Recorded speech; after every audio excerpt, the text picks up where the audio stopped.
Yo, good afternoon, good evening, good morning, whatever time of day you're checking in and tuning in with us. Welcome to the Let Your Words Count podcast.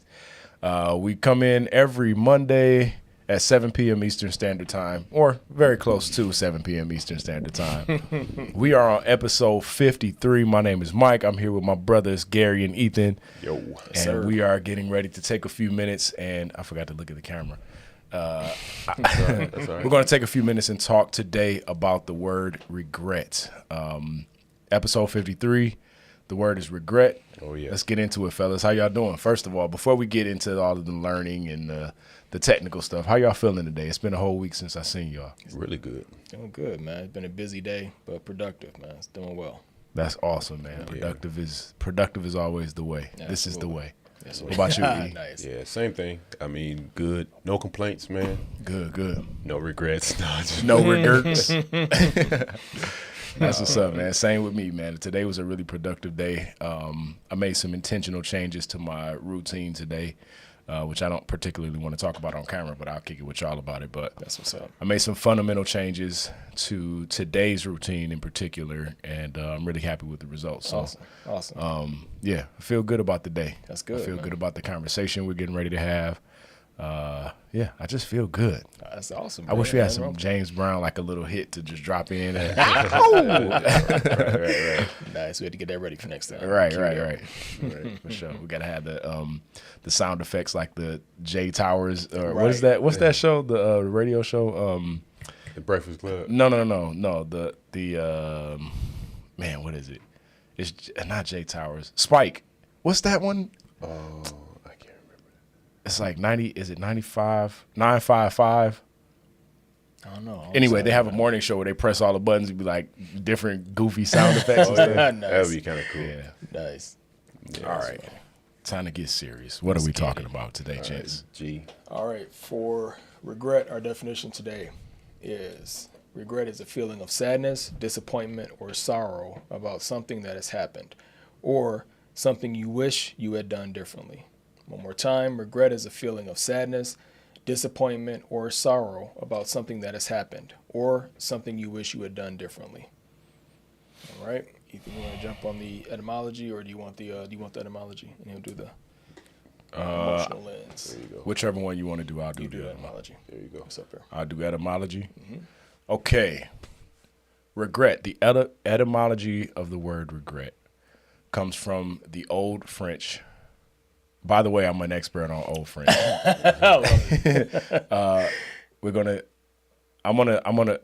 Let's see. From the Old French, regretter, meaning to lament or to bewail the dead. It's rooted in a deep emotional sense of mourning related to Germanic roots, meaning to weep. Regret originally carried the weight of grief, not just disappointment. That's interesting That to is know. interesting. I didn't know that. I didn't either. Mainly bewailing the dead. Yep. Interesting. Okay. So for regret, the emotional lens, which to me is one of the important parts, is the feeling, the positive side and the negative side of it. The positive is growth, self-awareness, and accountability. All right. So that's growth, self-awareness, accountability. The negative side is shame, guilt, rumination, and emotional pain. And why do we want to discuss this? Because regret is tied to self-reflection and sometimes to self-judgment. It points to our values and desires, but can also trap us in the past. Thought that was pretty good. So let me read that again. So why? Regret is tied to self-reflection and sometimes to self-judgment. It points to our values and desires, but can also trap us in the past. That's pretty weighty. It is. It is. It's deep. Yeah, so G, you got something on your mind about that? That growth aspect that keeps coming, well, not keeps coming up, but that we've seen a little bit and kind of preparing for this episode is important. That's I don't want to give away too much at the end, but you all know what we do with the show at this point, and trying to, especially if we have a word that we deal with that kind of has a negative connotation to it. We want to focus on growth aspect. We want to focus on like alchemy. You know what I mean? We want to focus on taking something that might be perceived or feel negative or understood as negative and try to figure out how we can turn it around. So this is a perfect word for that kind of action, right? Because regret just, it really encapsulates this sitting on some past regret, some past action or whatever about a situation that we don't like the outcome. But a lot of times we just keep revisiting that pain without going into the why do I feel like that about this particular memory. And I think that if we dive into the whys, if we dive into the what makes us uncomfortable, what makes this regrettable, what do I wish had happened, all these other things, when you start diving into it more, there's more opportunity. If you're not just going to that place to sulk, there's more opportunity to kind of extract something from that memory and try to do something beneficial with it or change it towards being something beneficial for you. You can't change the past, but you can change your relationship to past events. And what I mean by that is, okay, there's some event that makes me feel bad, but you can go back, and definitely one of the things that I've learned as far as coping with regret is go back and look at, okay, I might not like how this event happened or the outcome, but I can look at how did that event, especially if it's, talked about that word rumination, if it's something that you dwell on a lot, you can go back and think about, well, if I'm dwelling on that a lot, obviously it's going to be something that affects the way I do things today. So taking that regretful event and looking at, you wouldn't be the person that you are today or have the convictions and values that you do if it wasn't for that regretful event, right? So being able to take that regret and then turning it into something positive by saying, well, I wouldn't be this person that I am right now or have my values or judgments or whatever if I didn't go back and revisit, what was in that regretful memory and try to change it, try to change my relationship with it, right? Very good. Mike, you got something on that just yet? Yeah. First, I like the way that you put that. I agree with you. I agree. I like the fact that you used the word alchemy. That was a dope word to use right there. Alchemy obviously is the practice, and this is not a verbatim definition, but it's the practice of basically taking the elements of one thing and being able to change it so that item or that feeling or that whatever is something different altogether. Absolutely. And so I like the visual that provides, the concept of taking something that may hold pain or, obviously regret and changing into something that can be more hopeful. Absolutely. Or something that, can feel like progress as opposed to stagnation. Right. One thing that I think about regret is it's really funny that because I didn't know what word we were going to do until I got here. Mm-hmm. But on the way over here, I had a conversation about regret with someone. And we were just kind of talking about how useless regret really is, Mm-hmm. Mm-hmm. For me, regret refuses to be present. Mm-hmm. So if the effort is to be present and to, deal with today's things for today and maybe plan for tomorrow, obviously, but going backwards is rarely, if ever, the most efficient course of action, I would say.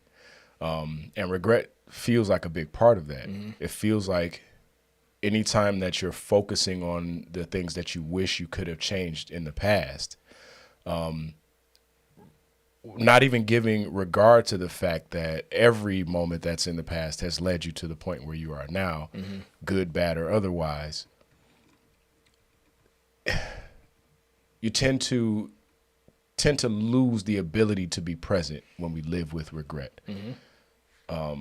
Whether that's one particular moment in time or a series of moments in time or a major decision that led you on a trajectory that took you off of the ideal path. Excuse me. I got to stop saying, I'm going to start saying, all right, I'm going to jump to that in a second. But yeah, so that's my thought. Just basically the fact that if we want to be present, if we want to find out how to be mindful, regret has no place there. And I think if I can add to what you're saying, because again, I think there's a caveat there. I 100% agree with what you said, unless you're finding a way to go back to that regretful event and take something positive from it, which by definition, again, kind of contradicts the definition of it, right? You're going back to some regretful time, but if I can figure out how to change my relationship with that thing and then start pulling something positive from it, briefly visiting it for the sake of pulling out something positive is fine. Sure. But again, completely agree with you, because if I go back into a past memory and I stay there too much, I'm giving that past event permission to live on and to persist. You know what I mean? As opposed to going back and taking something positive from it and then leaving it. Yeah, I agree. I think I would word it maybe a little differently, only because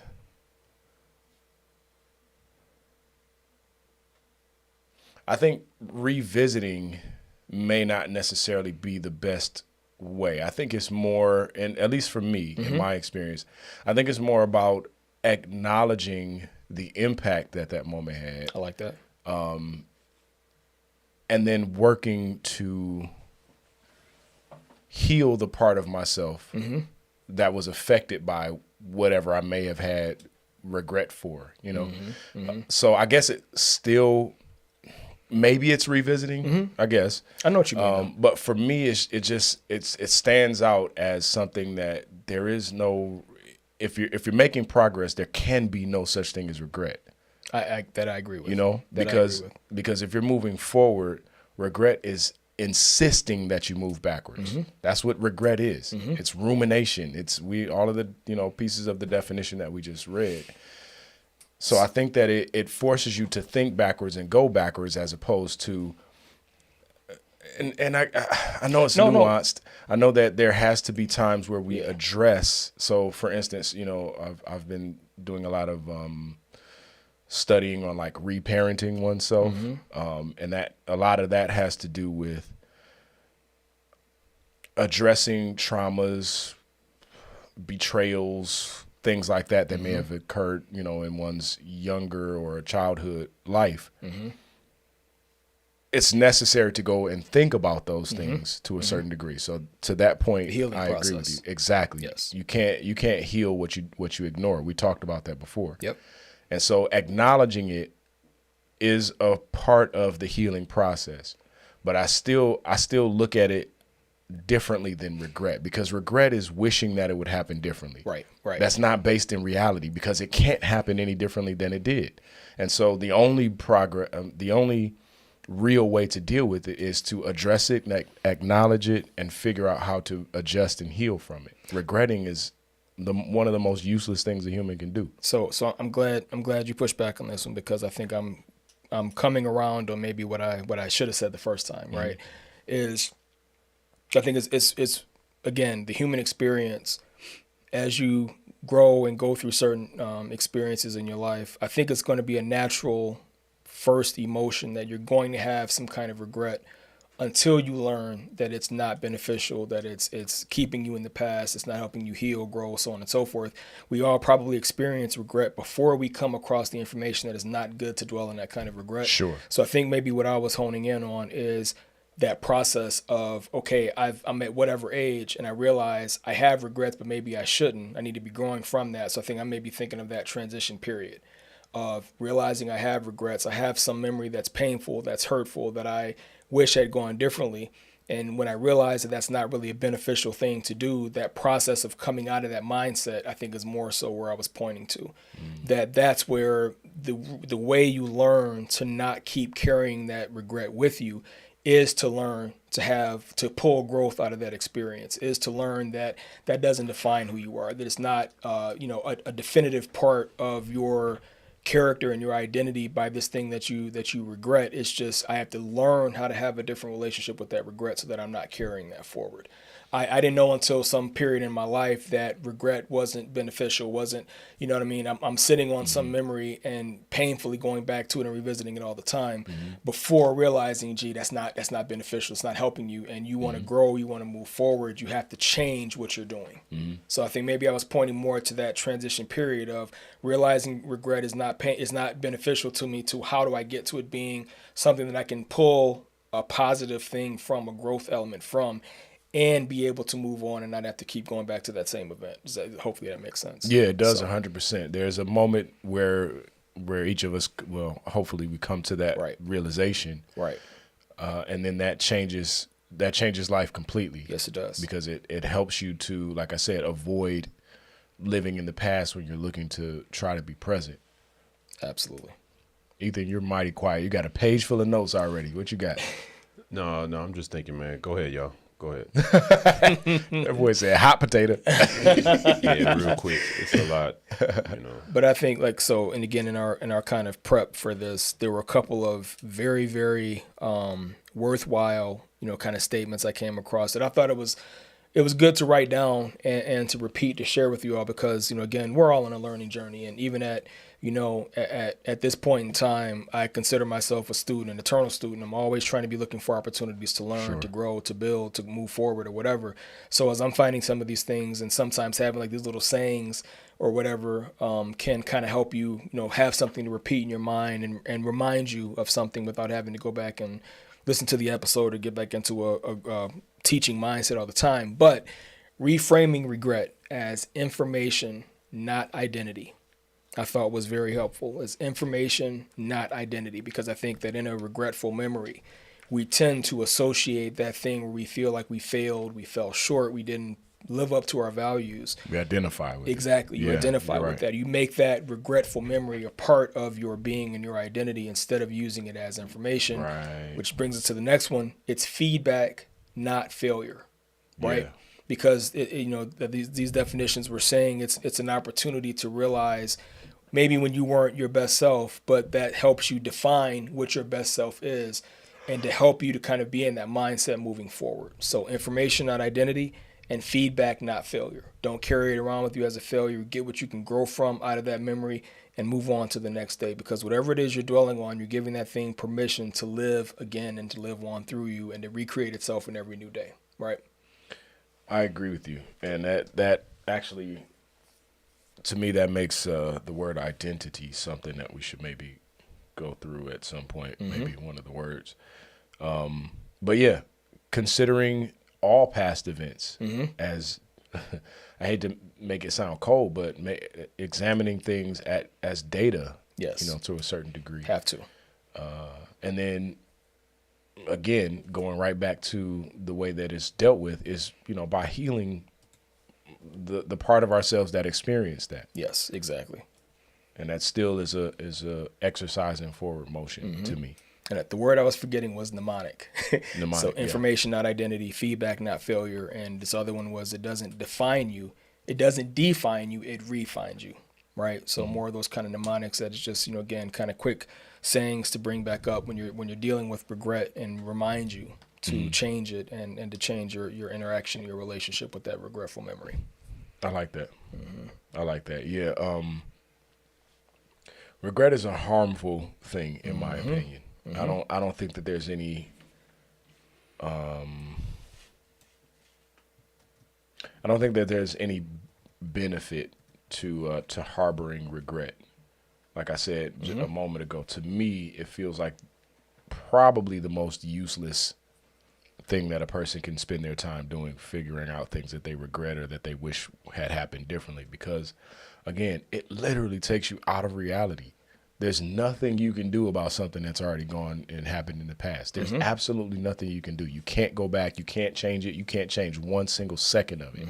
And so the only effective or productive way to deal with it is to analyze it, like you said, use it as data, use it as refinement and things like that. And that's how we grow. I mean, I feel like we're getting a little bit maybe repeating ourselves, but it's important. Yeah. Because too, I think that again, it's not a beneficial thing as it stands, but in this alchemical approach to it, again, look at it as you have to take a regretful memory as an opportunity. If you're going to be moving away from regret, out of the regretful mind state, and then changing your relationship with whatever that regretful memory is, you have to look at it as an opportunity. And an opportunity for what? An opportunity to learn why you're having a difficult time with that memory. an opportunity to learn who was it that you wish you had been in that moment, and let that define who you're going to be going forward. And an opportunity to figure out, why this thing is hurting you so bad, what in that memory has become so difficult for you to move on from, so you can acknowledge it, deal with it, and then move on from it. If you stay in regret and stay with a regretful relationship to that memory, it brings you no benefit. But if you come at it with, I need to be moving out of this, and I've been having a hard time moving out of this, you have to make it an opportunity for you to grow and know more about yourself so that you can move on. Because staying in that memory, like you said, you can't change the past. You can't go back and alter time. You can't, all these things that's not beneficial as it stands. You have to find some way to process and deal with that memory so you can go on with your life and not be stuck back into whatever this past regretful or hurtful memory was for you. I agree. Lost my thought. It's all right. It's been a while since that happened. Lost my thought. Here's a quote right here, or this is a comment. When I hear it being said, regret has painful side like the emotional cost, and a side where wisdom becomes a living teacher if we are aware, allowing us to learn and find motivation for growth. I agree with that 100%. Beautiful. 100%. Yep. I was just thinking about that a little bit, as you guys were talking, I was thinking about as regret as being a teacher. Even though we say it's useless, but it happens. It's a real sense where, because what we're talking to help people out is at a mature level, but a lot of people are probably not at a point where they can receive what we're saying right now. You know what I mean? Because in some ways, the people want to be there. I mean, Yes. Yes. do people choose to be there? Do they feel like they are validated, but they don't realize that it's benefiting them? That's kind of what, going back to what both of you guys are saying. With the identity. Yeah, with the identity, like, because I know some people, man, they just want to be angry. You know what I mean? They want to stay there in the past. They want to live there because I don't even know what the because is, right? Because they haven't found a way to get out of that. They don't know. I mean, a lot of people, and we realize that being angry and being down and being, sad on some level is a choice. Yeah. Everybody's not aware Absolutely. that it's a choice. 100%. And that's the heartbreaking part. That's it. Yeah. Even things like regret, like what we're talking about. It's you have to make a decision in your mind in order to stay dwelling on something that happened before. 100%. A lot of times we endure regret, not even necessarily because it's something that we feel so bad about or feel so ashamed about and things like that. It's a lot of times due to what we think other people might feel. Facts. And I think a lot of it, I think a lot of the healing process comes when we realize that this is our own life to live, and that whatever standards, values, beliefs, things that we uphold within ourselves, that's the compass by which we should judge our current actions, future actions, and past actions. Facts. And understanding that we can give ourselves grace for things that we can't go back and change, is another big factor. Man, those chicken tenders. So even with the compassion, like, I think we have to be,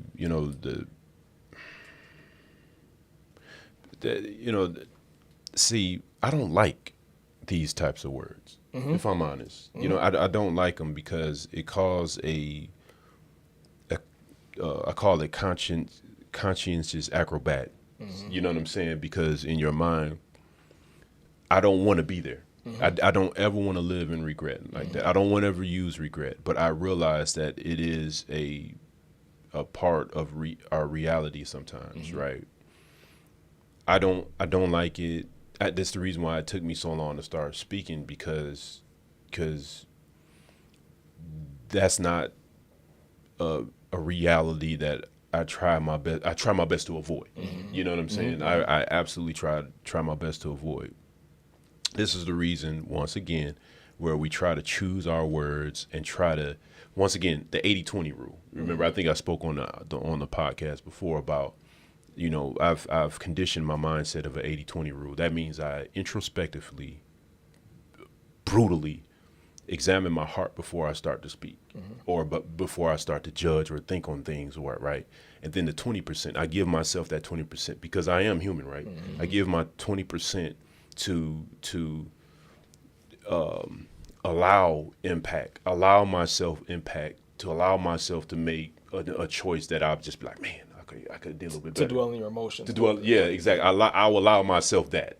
Now, anybody else can choose their own percentage. It can be 75, 25, and so on, right? You know what I'm saying? But I choose 80-20.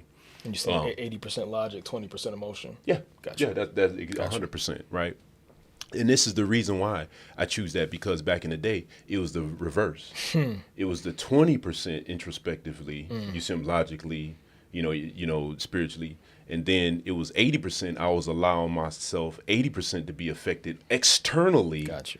which was influencing me. Other things. You see what I'm saying? Absolutely. So when you talk about regret, no, I don't even want to go there no more, because I knew how I was back then. So there is a benefit, to go back to what you're saying, use it as a teacher, only for that moment, to shape my future. If you use that regret to shape your future for the negative, we have a problem. But if you use that regret to shape your future for the good, I think we're getting somewhere with Absolutely that standpoint.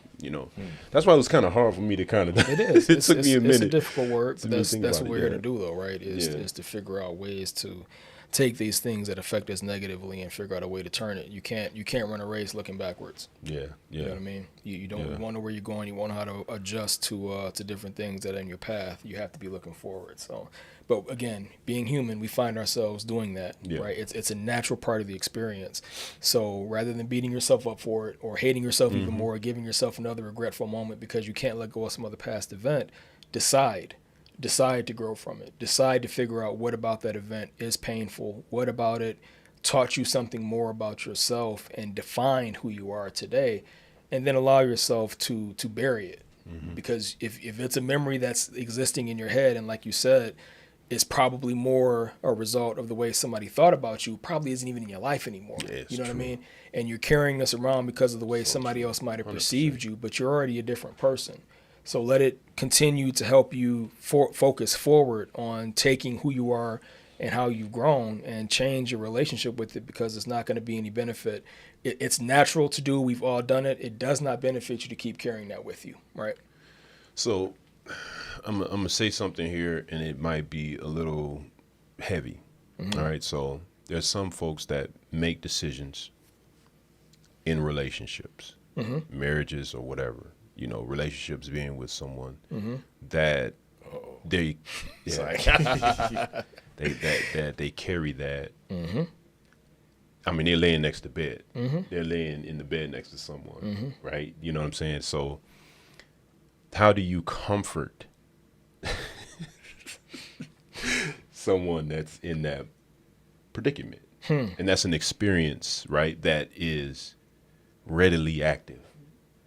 You know what I'm saying? What do you mean when you say that the experience is readily?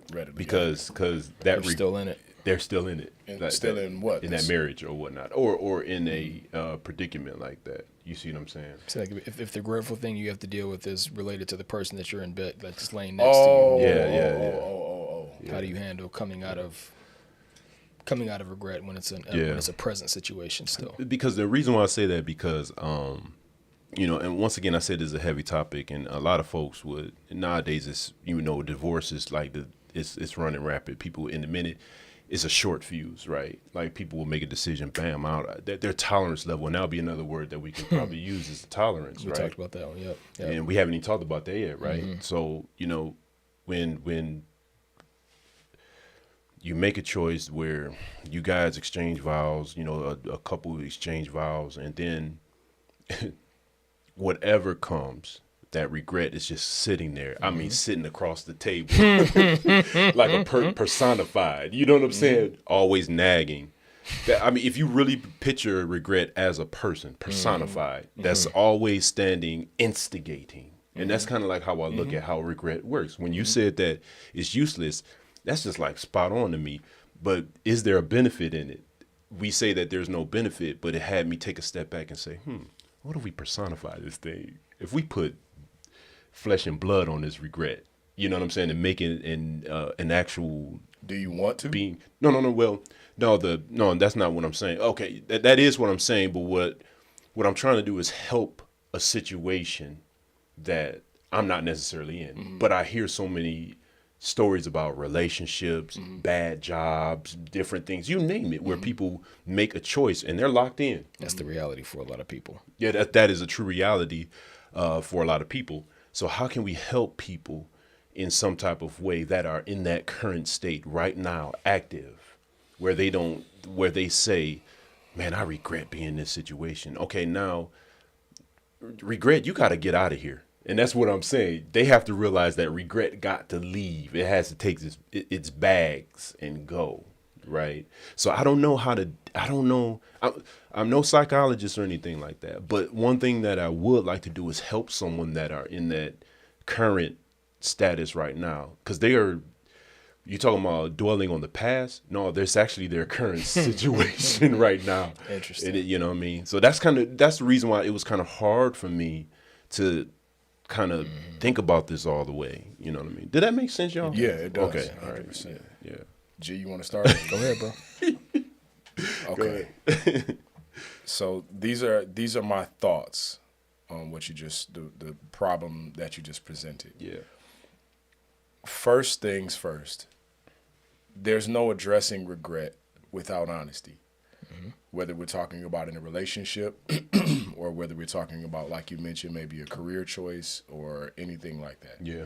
There's no, you'll never get that, even the personified version of regret, to get up and leave. Yeah. Unless you are honest about what you are feeling, why it feels regretful, why it is something, and making a decision and a choice to eliminate it. Okay. Yeah. That's my first thought. You mentioned that there are people who feel trapped in situations where they are currently regretting this or that. And that's And I mean, and it's reality. That's It's reality. true. Yeah. Certain people are in situations where they're like, man, I wish I had done this differently, but now I'm here. Yeah. You're still alive. You still got breath in your body. You still can make a different decision starting right this second. In my mind, my thought is figure out what the ideal end goal is, or the ideal. Let's use a relationship because it's getting kind of abstract. So let's use a relationship. If a person is in a relationship where they currently are regretting entering that relationship, whether we're talking about married or unmarried or friendships or whatever, the reality is that you're not locked, you're not stuck. Nobody's stuck. As long as you have breath in your lungs and you can make a decision, you can do whatever you want to do, you know? There are obviously a few different avenues. The easiest avenue would be to, find yourself somewhere else, I would imagine. That's probably, the most straightforward solution, but that may not always be feasible. When that time comes where it's not feasible, then you have to realize, okay, how honest can I really, really, really, really be? If I'm in a marriage, can I really, really, really trust my spouse to be able to let them know or express to them somehow that I thought that where we are now would be different, Do you have somebody like that you can trust on that level?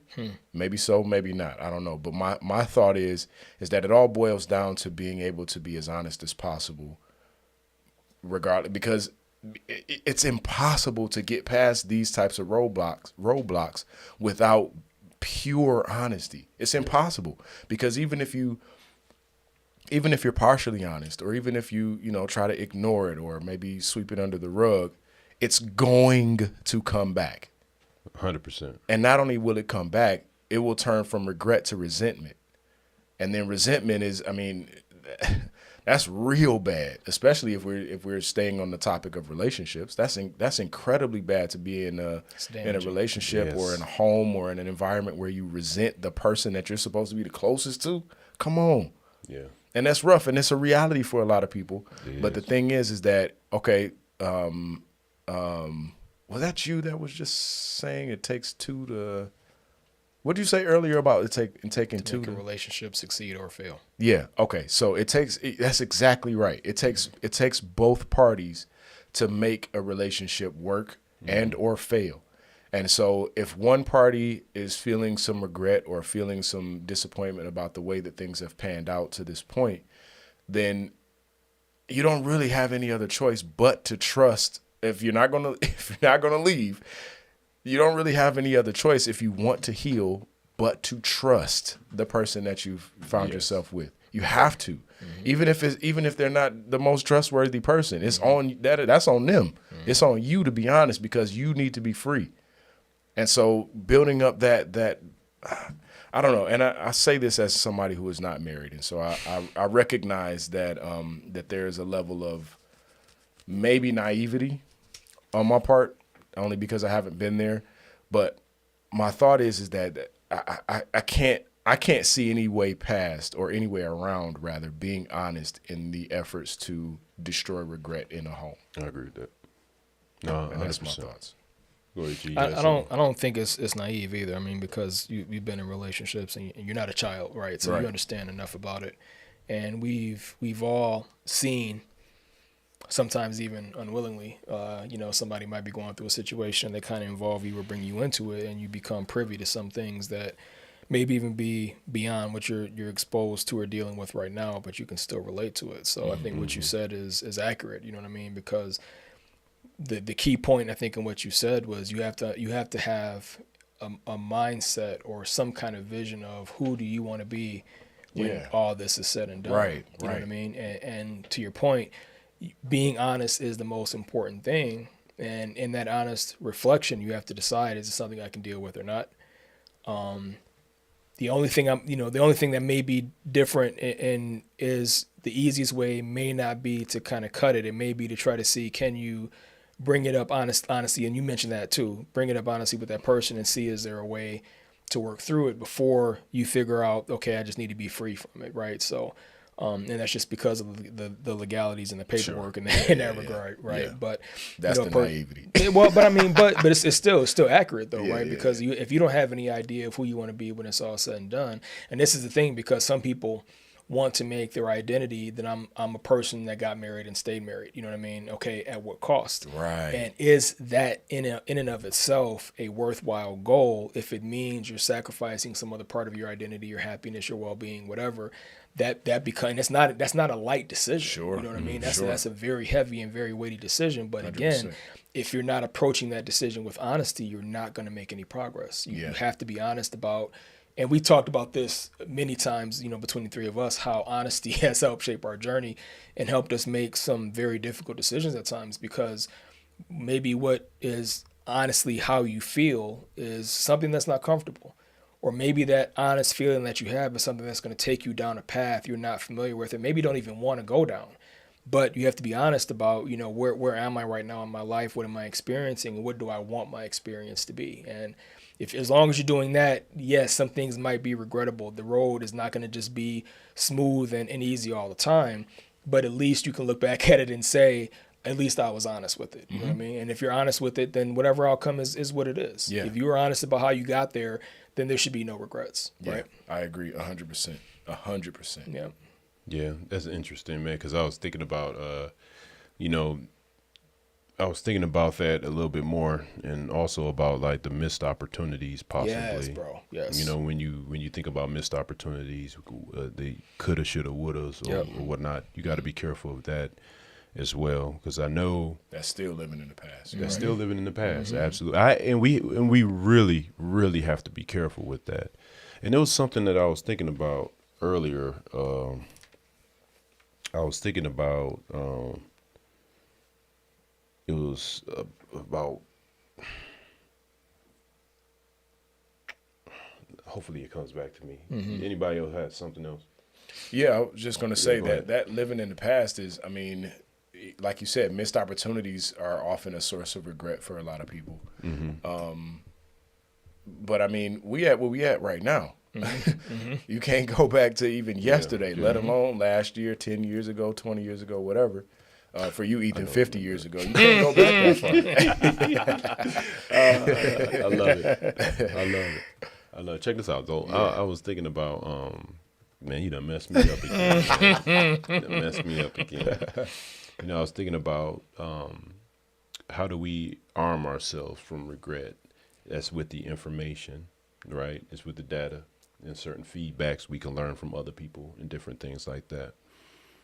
It's interesting because I know we bring this up from time to time about the automotive industry, and you know, my field is warranty, right? I deal with warranty, and you talk about a whole bunch of coulda, shoulda, wouldas. That's with warranty, right? You know what I mean? So, it's something that is interesting about a person that brings their vehicle in a dealership after it have some issues. They buy a brand new vehicle in there, and then the check engine light comes off, and then guess what? It starts stalling. Guess what? It starts sputtering, and guess what? It just kills. You take it to the dealership 3 times, and guess what? It's considered a what? A lemon. A lemon law is actually classified under the lemon law. And so now you have all these regrets and legalities that you got the vehicle, but at first you were so excited for that car. It made you feel good smelling the leather inside. You know what I'm saying? So it had a euphoria at first, you know. It had a benefit at first, right? But then it goes back to the reality, and then you have warranty. The warranty is that there was a guaranteed it was a guaranteed quality that was supposed to be tied to the vehicle or whatever the case may be. I deal with it all the time. In my field, we get vehicles that come in with 3,000 miles on it. I mean, like $80,000 vehicles, $100,000 vehicles, and they got to change the whole transmission out. You see what I'm saying? And so when I look at that is, are we actually learning from what that issue was? I end up finding out this transmission that was in this vehicle, it was a known issue 2 or 3 years ago during the design. So that lets me know that something failed within that process. You understand what I'm saying? During the design process, something wasn't communicated. The feedback was not there, but you allowed, you know, this product to continue to be built. You know, that's an issue. And so I think what it would, and what does that have to do with regret? It's not only regret actually carries on to multiple parties after a while. You think that you're being, okay, put like this. We think that regret is singularity. No, it's not. It actually it affects the circumference of your whole, for lack of a better word, community. You know what I'm saying? If one person is affected, guess what? Everybody else is affected. And that's the reason why we have to really, we have to hone in of recognizing with the honesty that you're saying is being honest with yourself. What happened? One thing that I started thinking about is this as well. Speaking of warranty or whatnot, you know, I want to go to talk about, and this may sound kind of weird, so I'm going to bring this up. This may sound kind of weird, man. So I was thinking about Job, right? Job had quality, right? But there was something in him that could have been fine-tuned a little bit better, right? So when he went through his dilemma, impacted, boils, you name it, the homes destroyed, everything was gone, right? His friends came around and tried to challenge him, right? Saying like, Job, what did you do? And it's like, no, I didn't do anything, right? There was points of regret that was in Job's mind in some way. And I got to read it again because I want to see if there was some regret. So don't quote me on that. The whole point is that not only Job was affected, but his friends were affected during the process. So when we dealing with this regret type of condition, that everybody that's tied to you is going to be affected in some type of way. And that's amazing to me, right? Because you feel it. The word says grief. Not only that, it says right here, it says, boom, boom, boom. It says, meaning to lament, bewail the dead, rooted in deep emotional sense of mourning, right?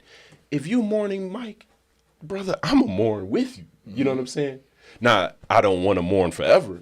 You know what I'm saying? So what can I do to help you, right?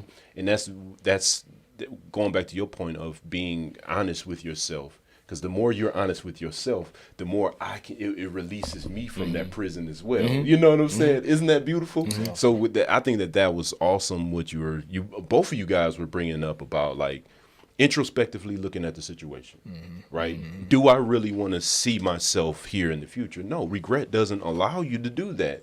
So if I use regret as a means to say that's information, got it. You know, now I can move on to better things or whatever the case may be. But if you stay there and house yourself there, you're going to affect the whole clan. You know what I'm saying? I think we have to be careful of that, you know.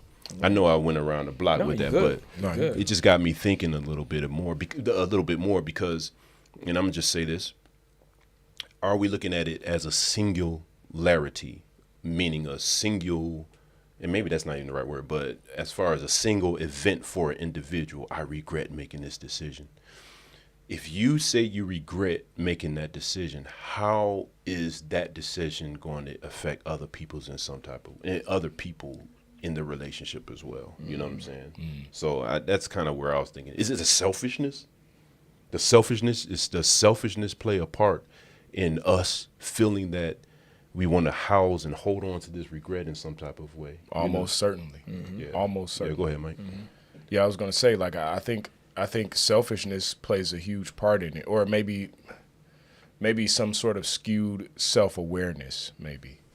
Yes, there you go. Because most of the time when we find something that we regret, it's because we wish that we were in a different state, or something that we didn't affect somebody the way that it did, and it made us feel bad or something like that.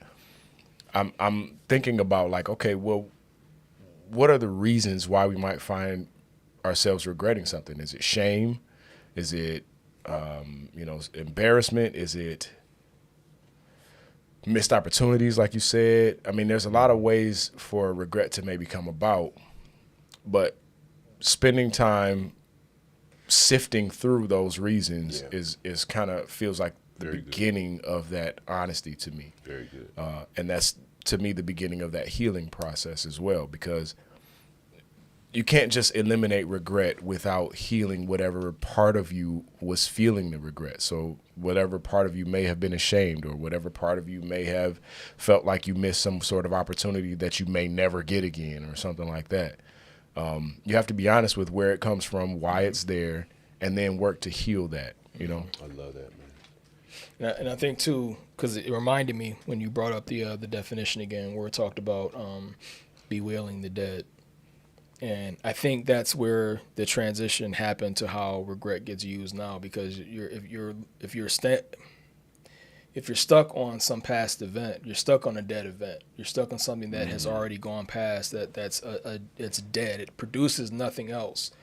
You know, it's a memory. It's not something that lives in the present. And if you're bewailing that past dead event, as opposed to living right now, as opposed to being where there's life, energy, and power in today, you're going back to this dead thing in the past. And I think, pursuant to this conversation, like, one of the things I've been kind of dealing with lately, as far as like a lesson that I saw that really struck me and that I've been trying to incorporate and stay mindful of, to, you know, kind of get to the next level. One of the things that's come up to me in the past few weeks has been this concept, and it used two analogies. And the analogies were, you have to envision yourself as a being that is constantly creating, with every single thought that goes through your mind. Everything you allow your mind to dwell on, you're constantly creating.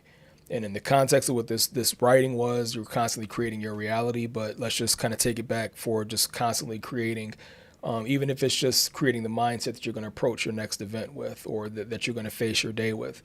And the other analogy that kind of stuck with me a little bit more was you have to think of yourself as constantly seeding. It's the same concept, but think of yourself as you are constantly dropping seed into fertile ground. And if you're not careful and if you're not disciplined enough to control where those thoughts go, if you sit and dwell and fall back into some negative spot, even though you're not thinking that you're being productive or doing anything with that, the longer you sit on that negative thought, you are still seeding. You have not stopped your process of creating and of seeding whatever's going to come in front of you. So if you get stuck and you stay there too long in this dead event, in this past event, and you're still creating and you're just not aware of what you're creating in front of you, you're still creating. So the warning in that lesson is to be mindful of how our thoughts go right now, where we choose to dwell in the way we think, because if you stay too long in that past event, what you're actually doing is you're giving it permission to live on.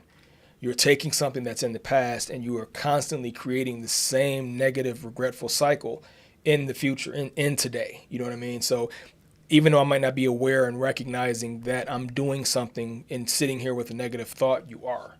So that was, kind of, again, another one of those kind of motivating lessons for me to make sure that I change my relationship with past events and figure out a way to grow from it and move forward. Because if there's something I don't like, past event, present situation, whatever it is, I don't want to stay dwelling on that and be seeding my future based on where my mind might be in some negative spot or negative past event. You have to figure out some way to go forward unless, again, to your point earlier, unless you want your future to have more of the same.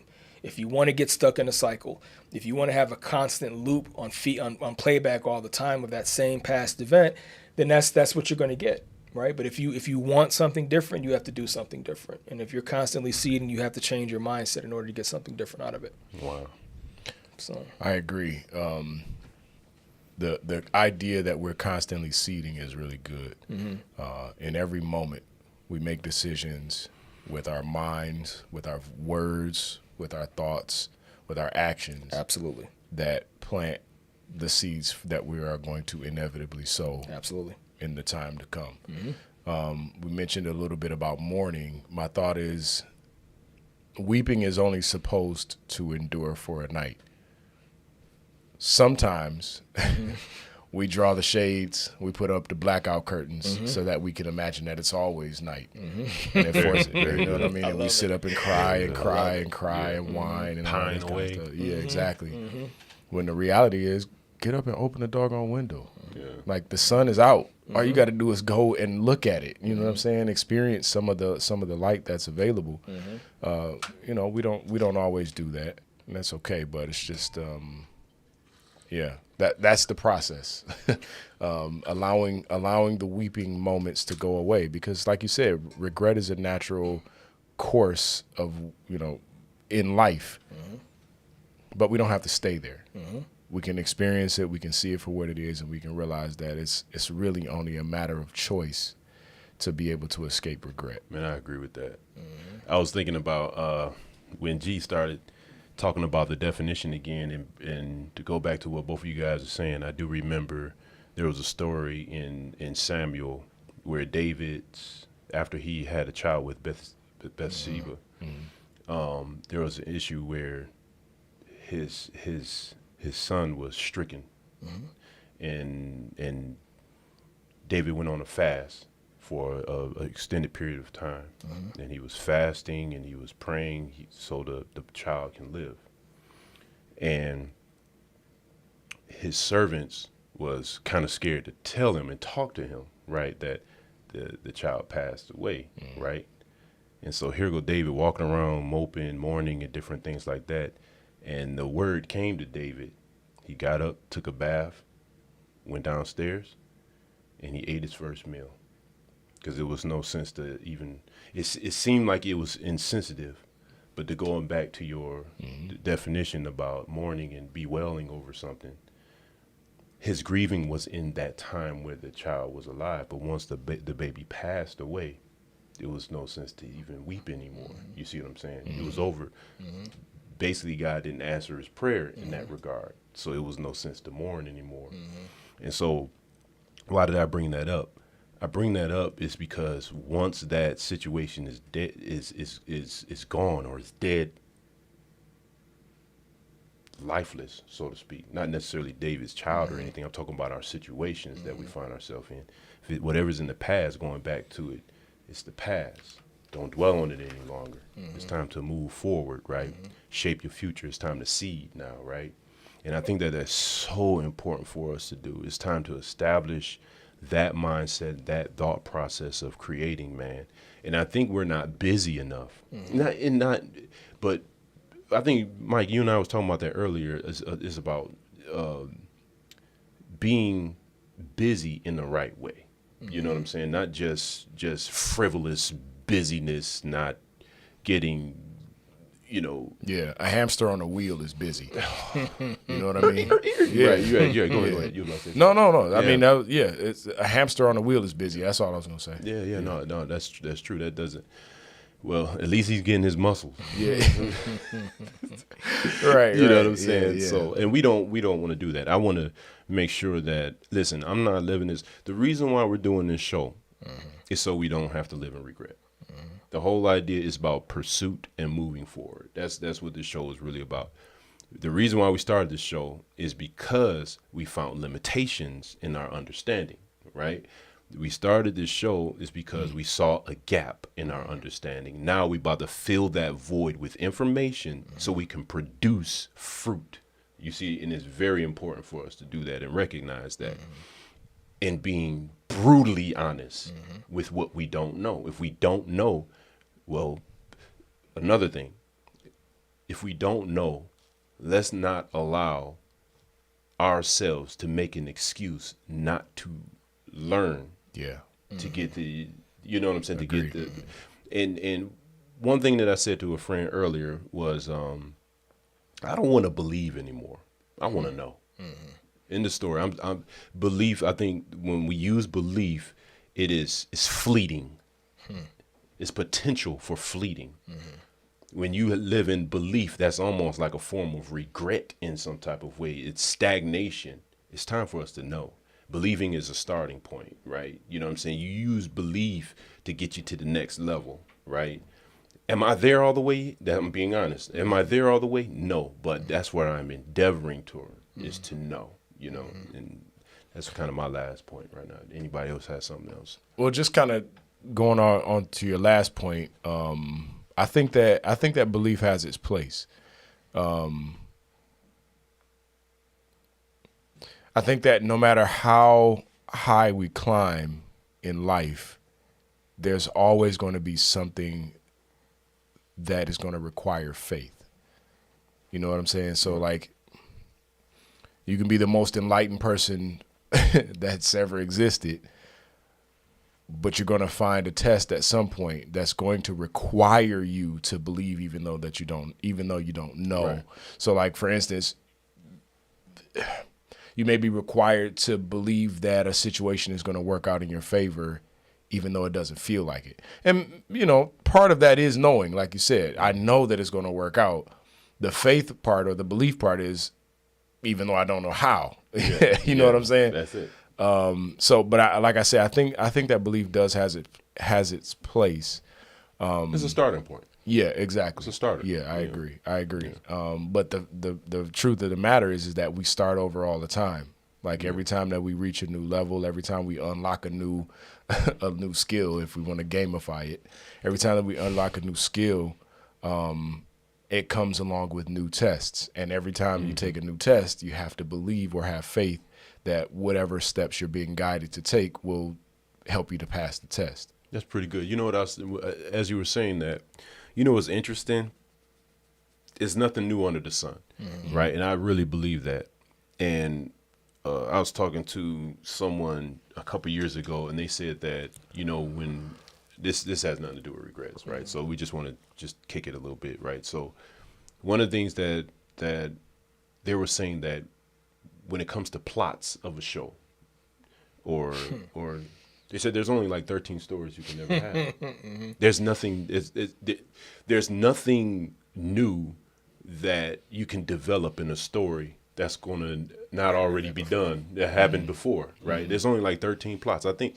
And once again, fact check. Somebody check that for me, right? No, But, I've heard that before. yeah, you know, and so when to going back to your thought, like when you're starting all over again, it could be for that individual, but somebody else have already gone through that process, right? And I think that that's a beautiful thing. That's a beautiful journey, that there's nothing new under the sun, right? Yeah. So you will always find some type of nuances, even when you unlock that skill that get some experience points in video game or whatnot. Whenever you do that or whatnot, eventually you're going to find the patterns to get you through, and and that's the cool part about it, because that's exactly, man, that's really good. Go ahead, bro. No, that's really good, finding those patterns, because they definitely are. They're definitely real. That's it, man. Finding a dog. That's crazy that you said that.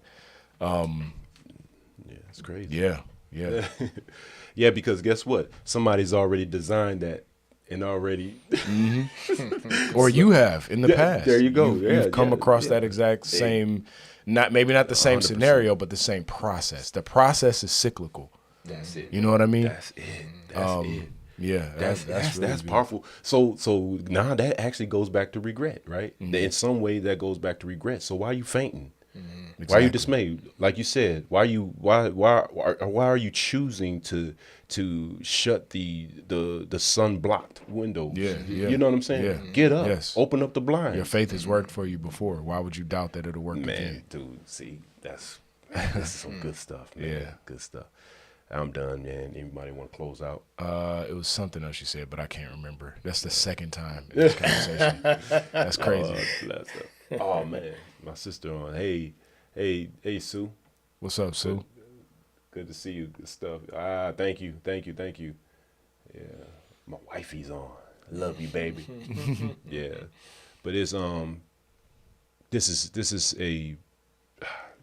I'm trying not to get emotional, right? But it's a beautiful thing that we can come together and have these conversations, man. I agree. Like seriously, we really need to do this more.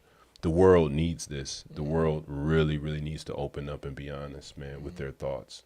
Because I think if we can help people confront themselves and see the voids and the gaps and things that are missing in their life, and at least show them. I don't want to give them the answers, because the journey is a benefit when they find it on their own. You know what I'm saying? Yeah, you're 100% right. And I was actually going to jump in after you finished saying pretty much exactly that. I think it's less about, and this is just my opinion, I think it's less about teaching and more about being an example. Yeah. 100%. I think that a lot of what we discuss, we're edified by it, and we're able to become better people for it, and not in the sense of good or bad people, but just we're progressing. Yeah. Everybody's not going to make progress at the same speed, even though we are communicating constantly. We don't even progress at the same speed. Yeah. But as we grow, our lights shine a little bit brighter and a little bit brighter and a little bit brighter, and then people will seek out what you've done to get to where you are, instead of having to say, I want to share this with people, or I want to give people this, or I want to teach people this. There's a time for that. I agree with that. It happens organically. It's not something that even requires effort, because if the effort is the work that you put in for yourself.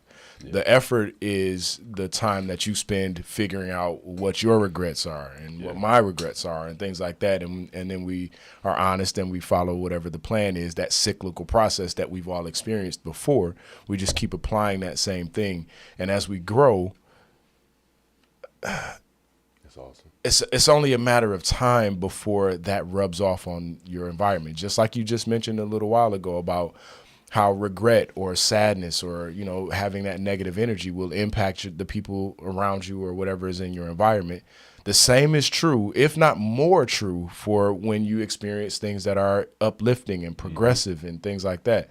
And it literally happens organically. I can't tell you how many times it's come across where I'm able to share something with somebody that I didn't go to seek out to try to, make that effort. It just happens in conversation or when somebody observes whatever moves you make and things like that. But yeah. Good stuff. Yeah. Man, good stuff, Mike. Yeah. G, you got any last words? I am good, sir. All right. All right. You want to close out? Go ahead and close out, brother. With the word of prayer. Oh, me, bro? I thought you had the camera on Mikey, man. Go ahead, bro. Go ahead, you got it, man. You did a beautiful intro. Going to take us out. Oh, all right. Yeah. All hands lifted. Oh, no, I'm just kidding. Okay, this has been the Let Your Words Count podcast. This is episode 53 in the books. We talked about regret. Regret is an interesting thing, and I'm glad that we were able to kind of touch on it and kind of dispel it in our own lives, or at least make a step towards doing so. And hopefully it helped somebody that may be listening or may listen in the future. Other than that, we love y'all. Check out the DMF website for the merch. We're going to be dropping a winter line sometime soon. Yes, we will. So keep an eye out for that. We'll announce that. Don't forget to like, share, subscribe. Also follow LYWC channel on all streaming, all social media. It's everywhere. Share it with a friend if it's something that's valuable for you. Don't forget to mention in the comments what helped in this conversation, what stuck out to you, what stood out to you, what resonated with you. Offer some words that we might be able to use in future episodes, all that good stuff. Engage with us and we'll engage with you. It helps to build the channel and it helps to encourage us to keep going. Other than that, we're going to go ahead and sign off. Again, my name is Mike. It's G and E. Yo. Have a good night. Later. Later.